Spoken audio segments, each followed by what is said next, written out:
To Be Like Jesus, written by Ellen G. White.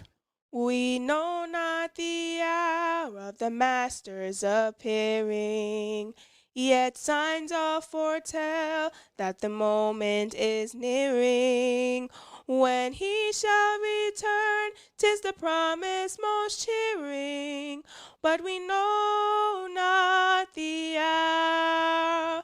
He will come, let us watch and be ready, he will come. Hallelujah, hallelujah, he will come in the clouds of his Father's bright glory, but we know not the hour. Investing time in other talents. March 8th. Every hour is valuable. How long will you slumber, O sluggard? When will you rise from your sleep? Go to the ant, consider her ways and be wise. Proverbs chapter 6, verse 6 and 9.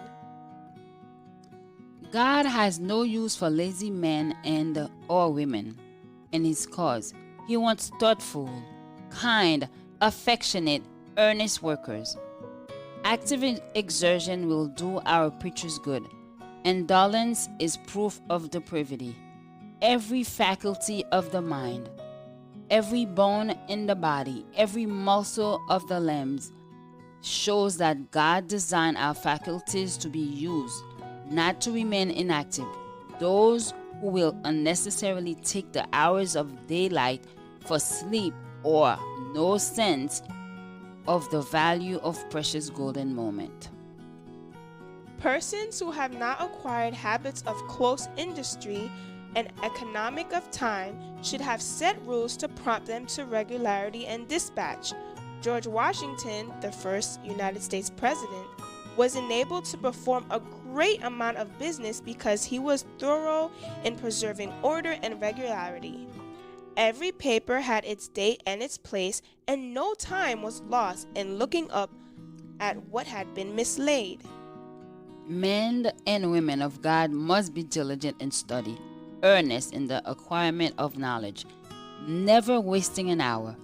Through persevering exertion, they may rise to almost any degree of eminence as Christians, as people of the power and influence, but many will never attain superior rank in the pulpit or in business because of their unfixedness and purpose and laxness of habit contracted in their youth.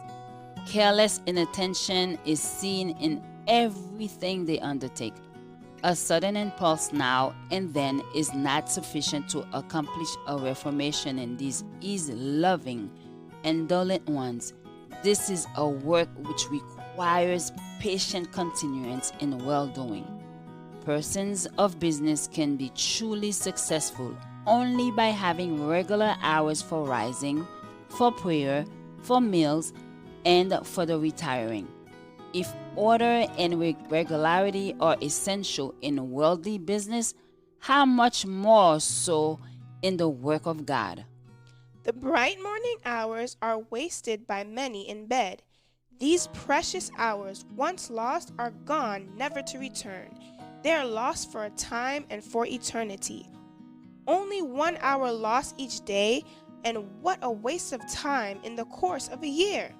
Let slumberers think of this and pause to consider how they will give an account to God for lost opportunities. There's light for the wise who are seeking salvation. There's truth in the book of the Lord's revelation. Each prophecy points to the great consummation, but we know not the hour. He will come. Let us watch and be ready. He will come.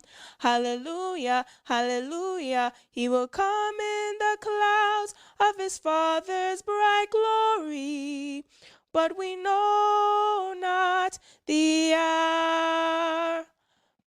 May the Lord open the windows of heaven and pour out a blessing that you will not have enough room to receive it all.